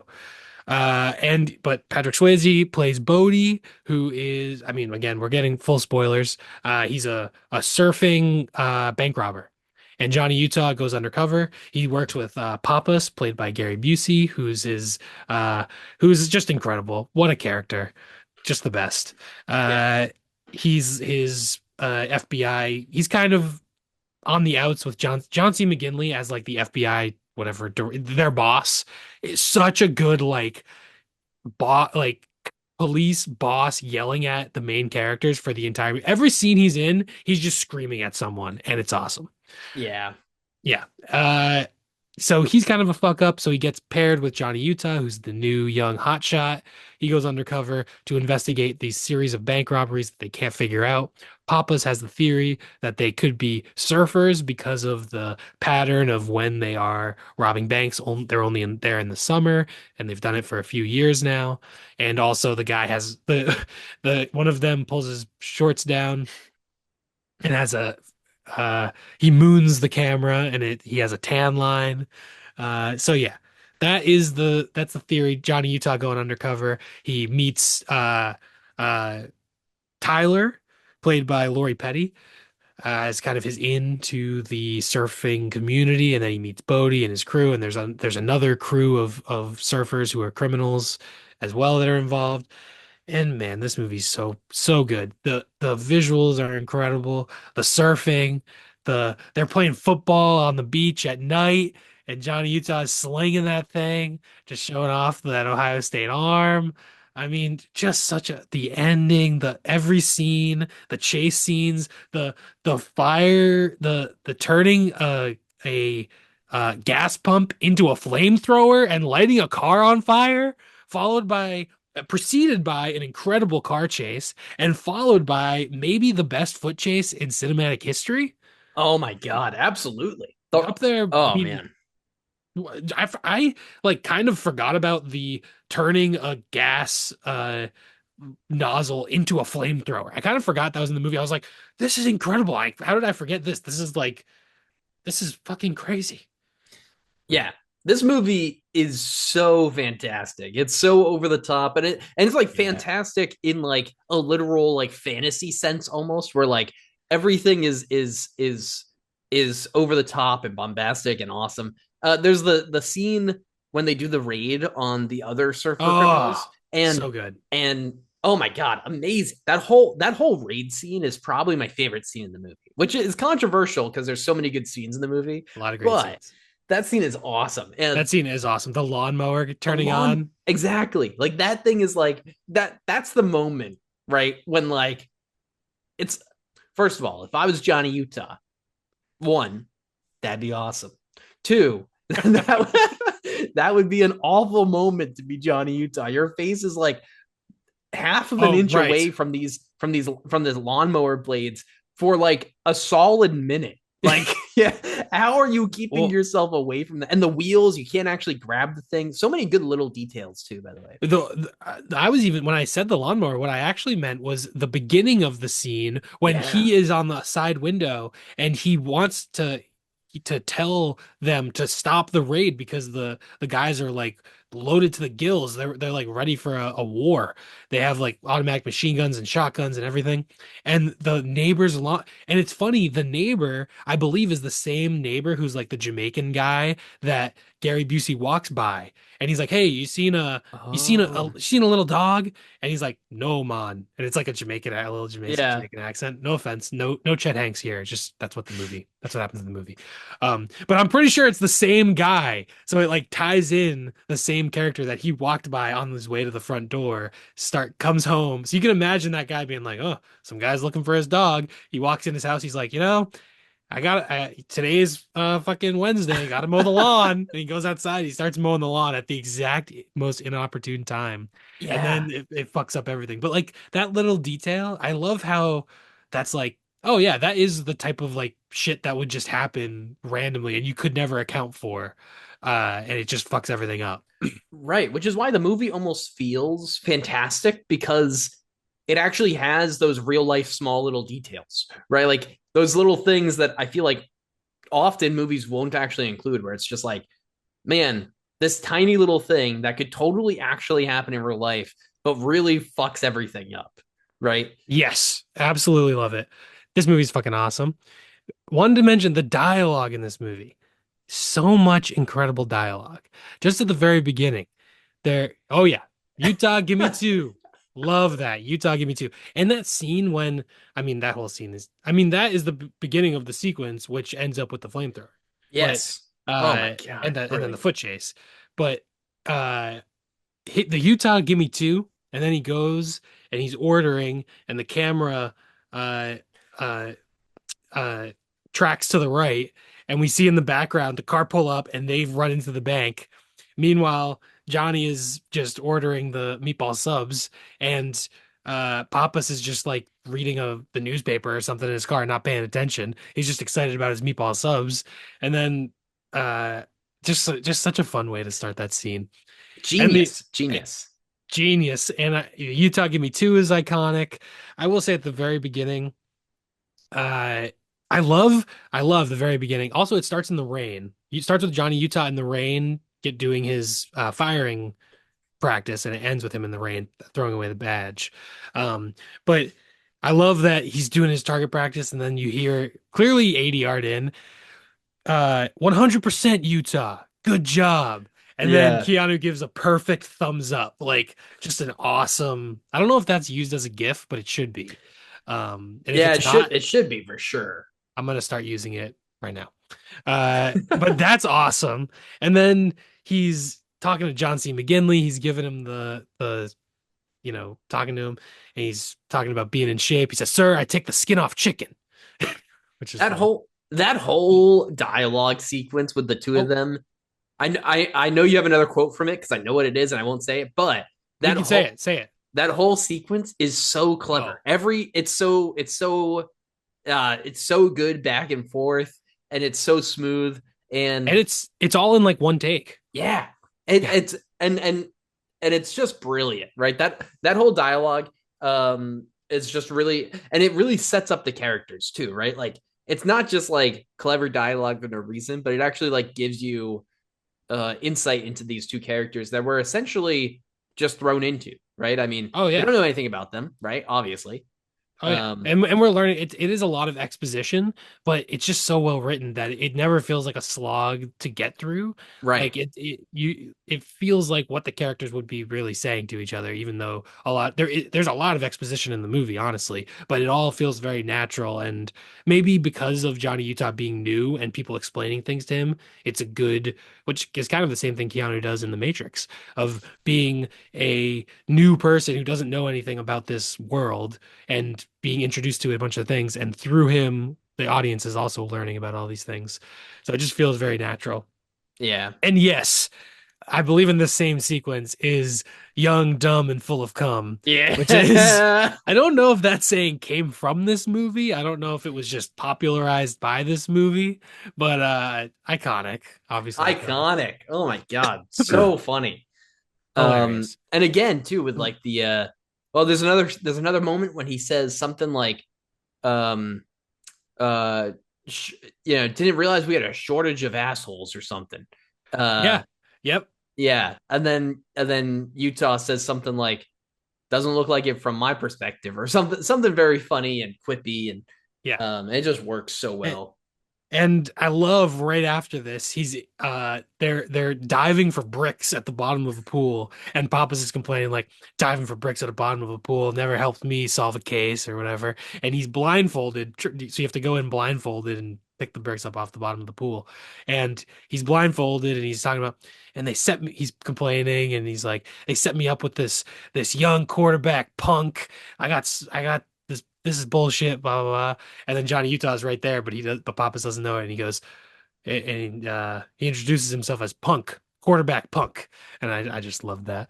Uh, Yeah. Again, it also just really helps us right away understand who our characters are, right? Like, it's not like they have to tell us that, oh, this is the hard ass chief or whatever, because it shows it to us very clearly with the way that he talks, right? Not even oh like yeah, he's not even actually being a hard ass in like demands or anything. He's just being an asshole, right? So you know very well the type of person he is. yeah, exactly. And another thing that does that is Gary Busey jumping into the pool. And immediately we love Pappas. Like Yeah, he's just immediately likable. Like just it's just at the end of that scene he like jumps into the pool like in a funny way. yeah. Yeah, Gary Busey is so good in this. Yeah. Also, speaking of the scene when the bank's getting robbed and you get the whole meatball sub thing, right? Gary Busey at the beginning of that scene, when we first see them in the car, he literally says something like, "Oh man, dude, Calvin Hobbes is so funny," and he just has the Yeah. paper up and it's blocking the whole windshield. So he's literally just reading fucking newspaper comics while the bank's getting robbed right in front of them. Yeah. Yep. Yep. He's awesome. Yeah. Also, this is a super stupid thing, but I realized Utah was getting two meatball subs for Gary He Busey, not one for each of them. he gets it. Do you know what he gets himself? No. A tuna on wheat, I think. Oh. He orders it and he gets two lemonades. Oh yeah. There Yeah, you go. I'm pretty sure that's what they order, which That's funny. shows it also shows their character. Obviously, it's like a little detail that is it could be any sandwich, but also he's eating a tuna on wheat. He's the in shape quarterback, young hotshot, and then the other guy's like, "Give me two meatball subs, and Yeah. I'll read the comics while we wait for this robbery." Like I Yeah. love the sloppiness of Papas, and then at the end of the movie, like, I never like when he dies. Yeah. Just No, just how sucks. could you? Damn. Some movies that I just love, and then there's a side character that dies, and I'm like, I love rewatching this movie, but I don't like watching this guy die every time. You know, did he have to die? Yeah. Couldn't they just Yeah. have him? You know, he's in a he calls Johnny Utah at the end, like, or Utah calls him. He's like, don't worry about it. He's not coming back. And then you know, and then we see Gary Busey in like a hospital bed, and he's like, yes, like that would be Yeah, stupid. give us something. We want to That get reviews. Not really, but maybe No. you see Gary Busey getting taken away on a stretcher or something at some point. I don't know. It could be Yeah. nice. I Could be. mean, Gary Busey's awesome. You love Gary Busey in this movie. He's Yeah. so good. Yeah. Um, yeah, he's awesome. Also, Uh, the whole ex-presidents thing, like on the other end of this, right? Those Incredible. that it's so good. It's like Just the obviously, imagery of the presidential masks is so good. yeah. It's very like I think of the Joker bank heist in Dark Knight with the Joker mask, Yep. and it's like equally uncanny in that way of like Yeah. the mask itself actually adds a lot, right? Yeah. Or And like the town with the nun yeah, masks. Yeah. right. And they're very funny with the presidents, right? They're calling each other by the president, Dick and all this stuff and whatever, right? Yeah. And they're like, uh, they say something like, "We fucked you before, it won't be We've been bad for us to yeah. do it again." Yeah, something like we've been screwing you for years. This will just be a couple extra minutes or something like that. Yeah, That's what, yeah. yeah. In the Bodhi says that I think in the first robbery that you see, which is when the guy moons the camera. Also, big motif of timing here, of just timing Mm, mattering so much, and how it's always a little amount of time. It's not like a big inconvenience type of thing. It just comes up a lot where with the bank robbery and with even pulling in um Keanu Reeves into the bank robbery at the end, and he's saying stuff like, it's one we get you for 90 minutes and then you're free, and Tyler's let go and stuff. And there's all these motifs of like a timer and timing and all this stuff, right? yes. And it Which is just makes the interesting. pacing of the movie, I think, it's like so. It's like this movie. I don't know, and the way everything like ties together, the Tyler being like hostage at the end just works because it's like how else are we gonna get basically what's the only way we can get Johnny Utah to participate in a robbery? And it's like, well, this is the way. How are we gonna get him to jump out of a plane, which is so Johnny Utah just going fuck it and jumping out of the plane Oh my without god. a parachute. Yeah, Just peak just cinema. hoping to grab onto fucking Bodhi with the parachute, Oh and my actually gosh. does it. I mean, obviously, like if he And doesn't. then Bodhi's like, "You got to drop the gun, man. Pull the chute, man." And it's set up earlier because they're both like basically playing chicken with each other. And this is like how they bond, which is such an interesting thing. This like bromance between the two of them as these two like thrill seekers, and they're like trying to like one up each other. And when they're going down, and he won't pull the chute, and then Bodhi pulls it for him. Yeah, And then at the end, he has to pull it because otherwise they're gonna die. And then they fall, and he hurts his knee, which is a common. I love that the knee plays into. Oh, he used to be a football player. He injured his knee. That's why he's in the FBI. During the foot chase, that's why he can't get Bodhi because he hurts his knee when he jumps down right. that long drop. And then when they land, he hurts his knee again, and that's why Bodhi gets away. And then Tyler runs over to him. But Yeah. I just love, yeah, how all this thing like this movie is like a Swiss watch, and it all just ties together and it runs perfect, and it's awesome. Yeah. Also, even at the end, it doesn't take like the conventional ending, I feel like, where I feel like a conventional ending would have just literally been like 10 minutes prior or whatever, right? Um and just capturing him, is it on the runway, I think, or Yeah, when yeah. that's when Pappas gets shot, and then Roach also gets shot, and that's before they go and do the the uh the Yeah, the final storm. skydiving. Oh, right, right. And then they get away, and and Tyler's back. He gets Tyler back. But then it cuts to some A time year jump. It doesn't actually a year later. a year later. Okay. Because And they say that a year they talk about that before prior in the movie about the 50-year storm that's going to hit Australia the year after. right. And you get that sequence there with So good. that confrontation again. The And rain, and they're practically drowning each other, and then he locks their wrists together, mhm, and then Bodhi says, "You can't put me in a cage, man." And he unlocks him. He lets him go out to his death in the ocean. What a fucking scene! And then the cop movie. He throws away his badge at the end of the movie, the last shot of the movie. He throws his badge into the water. Johnny Utah's done, but he's still surfing, man. Every day he's still surfing. What a fucking movie. yeah. Yeah. And I feel like though the ending is so counter into not counterintuitive, I guess, but like it's not what you would expect from this movie. Yeah. I mean, you almost think the movie's going to end like two or three different times.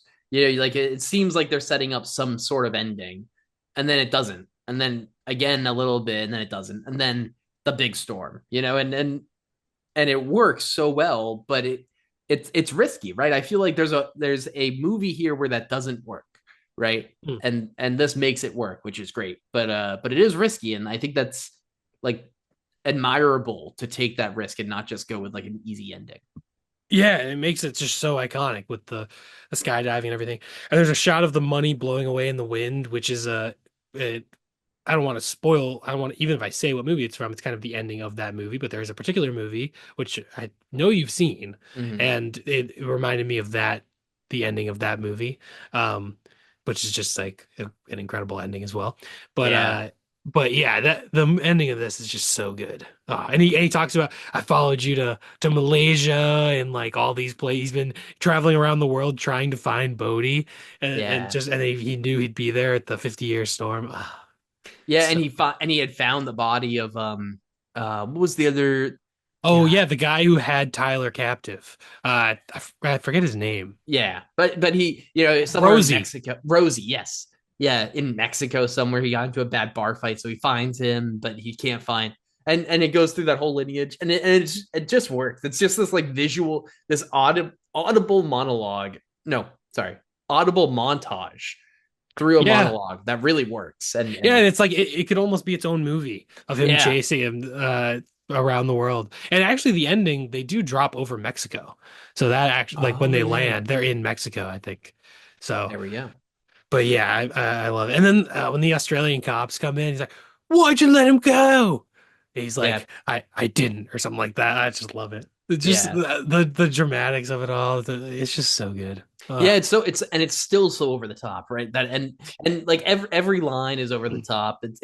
But it works. It's fun. It's the action's awesome. It's chaotic. Um, yeah. Oh man. Yeah, and the ending just has incredible. I wrote down a few incredible things. Well, at the end, Tyler runs over, and then Bodhi runs away, and he says, "Yo, Johnny, I'll see you in the next life."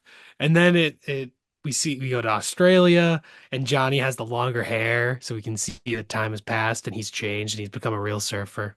And he goes, "Lose something, brah." And then he also does the Vaya con Dios, which I love. Great one. And then yeah, he says he's not coming back, and he throws the Yes, yeah. badge. The Mhm. iconic one. Yeah, Um, that's the last line of the movie. And then Nobody Rides for Free uh, by Rat plays at the end, and it's a very 80s song. And I feel like that does fit my theory of this being an 80s movie that came out in the 90s. yeah, I mean it's 91, right? So it's like it's Yeah. right then. Yeah. I And mean, even Swayze's hair feels very yeah. 80s. Yeah, definitely. Yeah. Yeah, I can see it. Um, But oh, Keanu is an eight. This is the 90s Keanu though. Because in the 80s, Keanu is Bill and Ted, silly, bro, like, kind of a surfer bro, like more comedic. And then 90s, he becomes action star Keanu. There's, this and Speed and The yeah. Matrix. So kind of that shift into 90s with Keanu there. Yeah.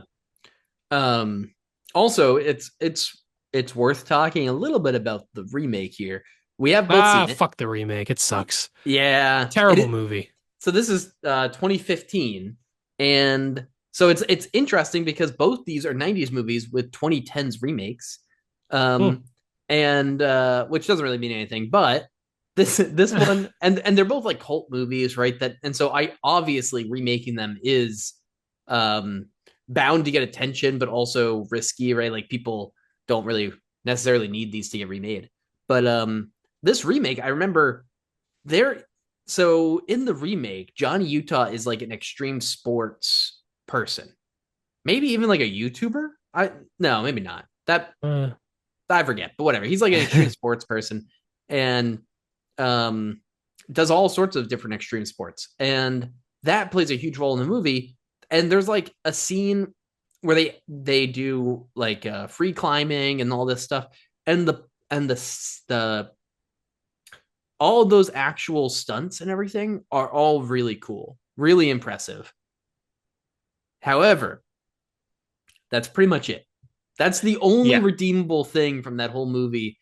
Yeah, really bad. It's like poorly paced and bad acting.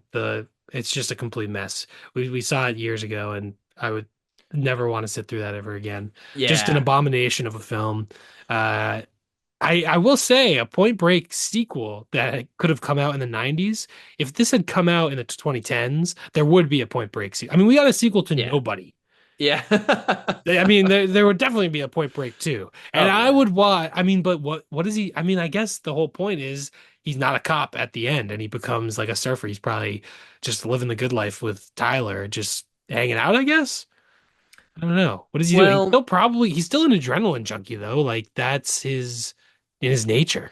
if there was a sequel, it would have turned out that Bodhi didn't die when he went out there, and Bodhi comes back for Ah, revenge. He kills Tyler, or Brody's he kidnaps revenge. Tyler or All right, something, that's a little crazy. and then Keanu has to go, full That could be uh sick. full shit with the John Wick style, Yeah. and you get a nobody type thing where now he's out for revenge, and he's Wow. retired, he's put away the badge, he's put away the gun, but now He has to come back. it's all coming back, Oh, he's a and vigilante and we now. get flashbacks to him finding Rosie, but he actually found Rosie. Rosie was alive. He beat the shit and killed Rosie. Whoa. That's All what, right. And good now we're because retconning things. Okay. But I will say Quentin Tarantino should make this in Fortnite. yeah, yeah. Where we dropping the money just falls out of the plane. That's they're gonna show they show instead of going, fuck it, he goes, where are we dropping? And he dives out without a parachute. Oh man. Yeah, no, though, don't do that, man. Yeah, Fuck, no. fuck yeah. Anyways, we're Yeah, no, that remake is bad. I don't know that there's that much to say about it. I didn't rewatch it no, for the episode, but it me is neither. quite a poor movie. And Um, yeah, I think it's interesting this episode being movies that have been remade, and these are both clearly like pretty cult movies, right? These have a huge following, they're pretty well mhm. received, and they both get remade, and their remakes are pretty well panned. Like I think the Ghost in the Shell remake, I know you said it's not too bad, and I think some people The like it, but I think the it general seems like, consensus is poor for that yeah. remake. And obviously, I think that's a pretty general trend with remakes, but I think particularly when you have like a cult movie, Yeah. like there's literally like some like Silent Night, Deadly Night sequel, or not sequel, Oh yeah. remake, but that Like, did like you see from that? I didn't see the remake, but Oh, I've seen the original, and like I like what are we doing? I don't know. Whatever, but yeah. Got to remake it. Got to make money on it, I guess. and I think it's interesting from the 2010s and whatnot. Like it's only been getting worse and worse. Where now everything needs a sequel, but it's like right away. Like here's the Moana live action 2 that's getting Oh announced. yeah. Like whatever. I don't know. That's a joke. Yeah, Whatever. Moana live action like 9 years after the movie came out, something Yeah. like that. Yeah. Right. Right. And like everything needs a sequel. Everything needs a remake and a reboot and oh man, it's like you can, like the Point Break being its own thing, right? The ending Yeah. was perfect the way it was. I know we just went on a little funny tirade about making a sequel, but in reality, it doesn't need a sequel. It doesn't need a No. remake. It is just what it is. It's great for what Yes. it is. It's Um, perfect for what it is. yeah, like This leave it. movie, for whatever reason, this movie just I just love it. All of its flaws, all of it, the weird ADR that's clearly ADR, the the sometimes the silliness of it all, the way it gets so over the top and ridiculous toward the end of Johnny Utah actually involving himself in a robbery and all this shit, and it, but for any of its little flaws, I just find them charming and I love them. And the whole movie, I'm just like, this is incredible. Then nothing could, you know, it's just every once in a while, there's just movies like this where you're like, oh, this isn't like a perfect movie, but I love it, and that's why this is a 5-star movie for me. 5-star banger. Nice. double 5 stars. I've done this at least one other episode with a double 5 star. Hell yeah. But yeah, this is one of the rare double 5 star episodes. Hell yeah. I This is a double 4-star episode for me. All right, all I do right. Can't love Point commit. Break. It's pretty awesome, but I do find some of the I mean, yeah, whatever. I think there's some stuff here where I'm like, yeah, I don't It know. I is. think yeah, it's harder for me to like I get it. whatever. Five I don't know. stars is a very high rating. Four Yeah. stars, you don't have to be like. It's not even that there's anything wrong with the like 4 stars. Even there might not be like huge flaws with the movie, but it's just that it's not necessarily that 5 star like incredible, Right. top upper tier. The But jump from a great movie to a masterpiece is a tough distinguishing thing. That's very subjective, I think, right? yeah, for sure. And this one definitely is like I can't try to act like I can rate this objectively. Obviously no one can be objective. Everyone is biased, but I'm like, yeah, this is 100% biased and I just love watching this movie. Super incredibly rewatchable. And this is the thing where there'll be a 5 star movie. It'll be like 12 Years a Slave. I'm like, "Oh wow, I watched that incredible movie, gave it 5 stars." I There's a good chance I'll never watch 12 Years a Slave again the rest of my life. And I the movie was great. It was well made, everything about it, pretty much a flawless movie. Yeah. Uh, but I don't know if I'm going to rewatch it. Point Break Yeah. might be have some flaws, not doesn't have the depth of a 12 Years a Slave, perhaps. But I'll tell you what, I've seen this movie a bunch of times, and I'm going to see it a bunch of times more. This is a movie that it's like, oh yeah, when my kid is like the right age, we're watching Point Break. Yeah. 2 years old. 2 years, yes, right out the womb. Point Break will be playing while the kid is being born, Yeah. Yeah. and then they can say, "You adopted the Point Break. I was born in it." Oh man. Yeah, it'll be there. Crazy. Also, I'll say I love the shots of surfing in this movie. Oh Just yeah. incredible, great shots. Yeah. Make surfing look really fun and cool. Yeah. I would never want I not that I would never want to do it, but I've never done it and I don't It would know. be it's funny at the very beginning of the movie. There's a little kid that's like, "Oh, you're just starting to surf now," and Johnny Utah's like, "Dude, I'm like 25," and the kid's like, "Yeah, exactly. You're a geriatric to start surfing," Yeah. and Yeah. so everyone does acknowledge that it's like, "Oh, starting surfing as an adult is like a weird thing to do, or like unusual." So yeah, it's definitely like surfing seems so cool, but I mean, we're in New England. It's not like we can be surfing year round in this climate. And it's like, I feel like there's a high barrier to entry where it's like you have to learn a lot of skills. And, and there's so many with as part of the appeal, I guess, of it, you have to work with nature and the waves and like all those factors are out of your control. But that's kind of what also makes it a higher barrier to entry and more difficult to get into like casually. Definitely.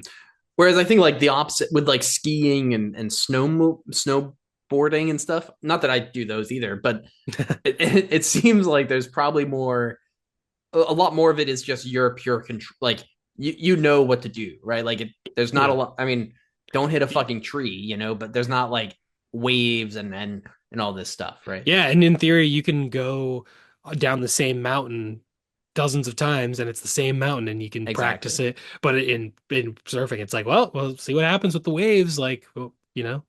So Yeah. yeah, but what a great movie.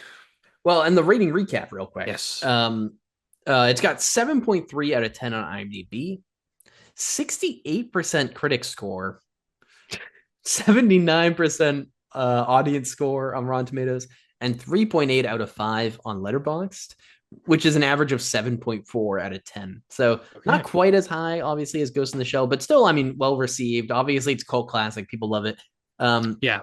And it is interesting these being paired in that Ghost in the Shell is so like philosophical and deep and everything. And Point Break is just like thrill ride. But there is philosophical elements to it where I think Bodhi's like sort of anti-establishment philosophy appeals to a lot of people.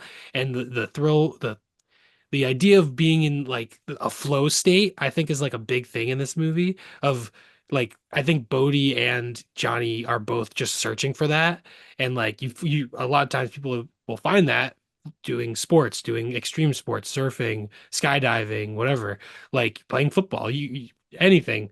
It's just like being in that flow state where you're not like you're just in it 100%. You're not thinking about other things. You're not, I don't know how else to describe it besides as a flow state. But I think that is like actually like an underrated element of the human experience that people crave and like like I don't know, look at like Tom Brady. He literally basically built his entire life around that, like Yeah. going for that. It's like, yeah, every single thing I do is about like being in a flow state when I and being the greatest at doing this.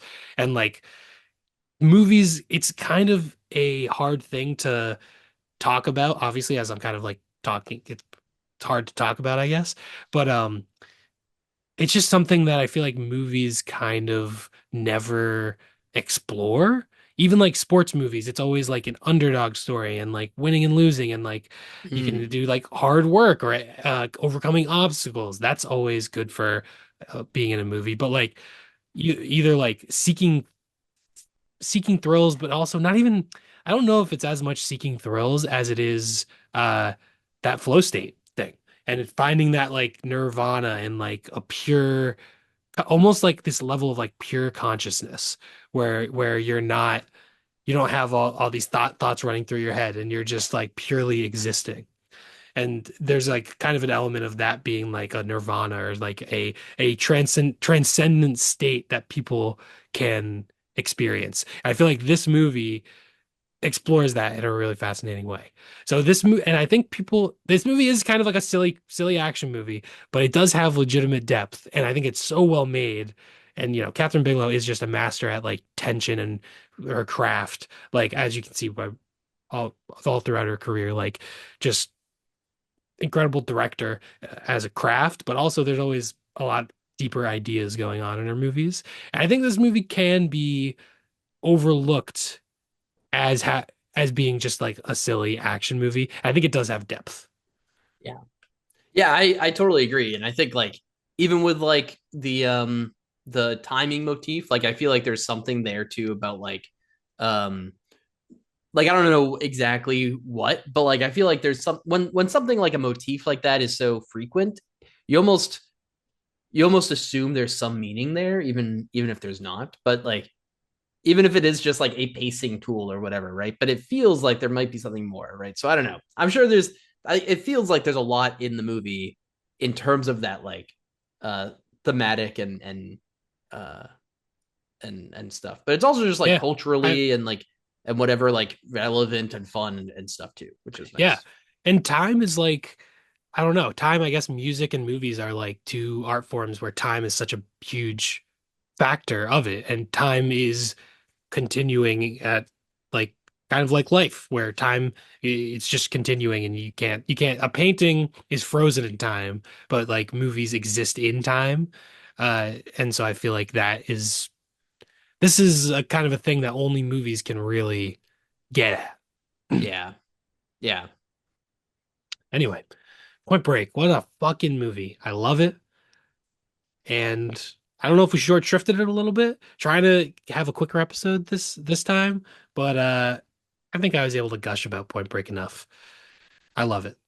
I think I think so. You know what? Whatever. I'm sure. Like, here's the thing, If right? There's so much that you can say about Point Break, but one of the I think this happens a lot with movies where one of the biggest values of them is just the experience, right? And the quotes and like it's so fun and enjoyable. It's like, man, like we could literally sit here for like an hour just gushing about the movie, but it there's really nothing that compares to literally just like watching the movie, right? Like yeah, it's almost harder to talk about those movies sometimes because it's really the experience that I mean it's always right an experience, but it's hard to like articulate exactly like what really worked or like how you felt. But also it's the same with like comedies sometimes where like it's just so funny and you don't want yeah, to just like say all the quotes, right? You don't want to just say all the funny bits, yeah, right? And like I don't know, like what do you say, right? The movie's awesome. Like every yeah, every fucking scene is fantastic, like yeah. there's so much cool stuff going on here.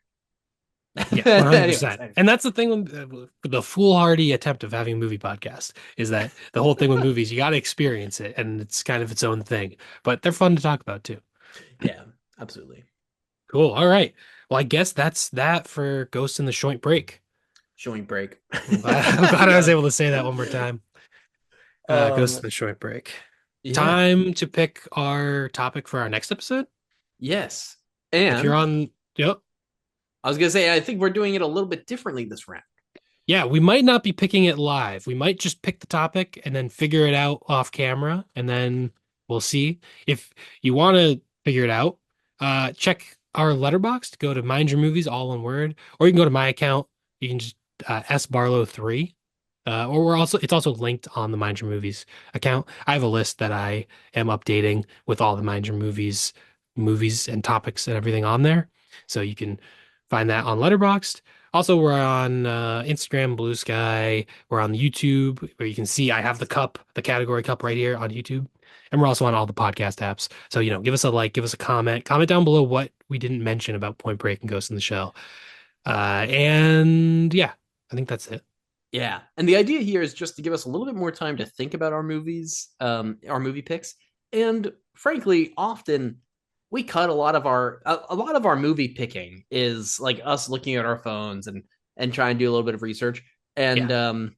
And we cut a lot of that out anyways. So we figure what's the difference about announcing it, a week later if we get, we'll announce it in our next episode. So there'll still be a week before we do that full Yes. episode. Yeah, true. Um, and Yeah. but it gives us a little more time to think, and we can communicate outside the podcast a little bit to come up with The um the the best movies that ideal. we can. Yeah, Yes. exactly. Exactly. So that'll be fun. And next week we have, I believe we're doing top 5 Christmas movies. And the episode should come out on Christmas. So that'll be fun. Yeah, awesome. All right. Picking the category. Here we go. Let's see. Gotta get in there. Pick a real good one. I got a couple in my hands right now. All Yeah. right. Yep.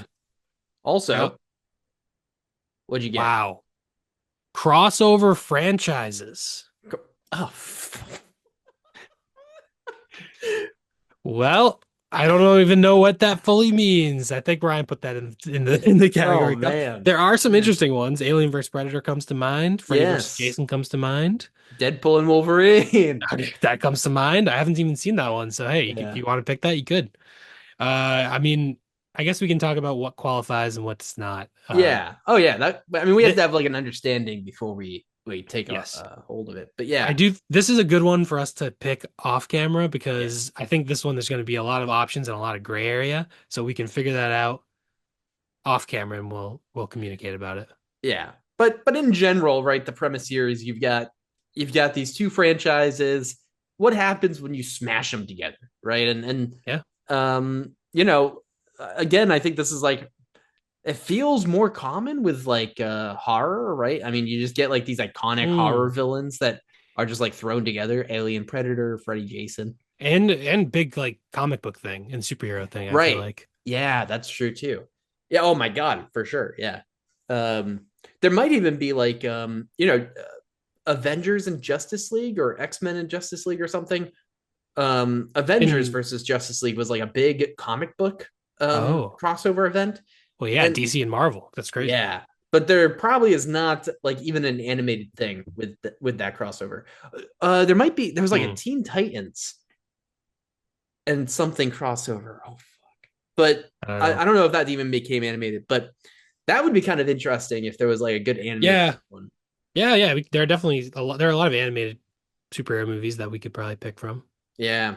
Or even I mean Yeah. there's also like the Universal Classics, right? Where it's like Yeah. Abbott and um Costello meet Frankenstein. Yeah. yeah, right? I mean that would be kind of fun too. Yeah, true. All Lots right, we of got some good options. yeah, I feel like there's and another cool thing, right, is being able to spend a little more time. We don't have to necessarily lock in on something right now, but Yes. we get some ideas flowing and we get to pick it later. But yeah, I mean, I think there really are actually some cool options here. It might be a little, I mean, yeah, I mean, it'll be interesting to see what we end up with for sure. Yeah. This it could be a weird Oh episode. yeah. We got some good options. We will update you guys next week on our top 5 Christmas movies about what we pick for the crossover franchises episode that's coming in 2 weeks. So that's that. Don't forget to mind your movies.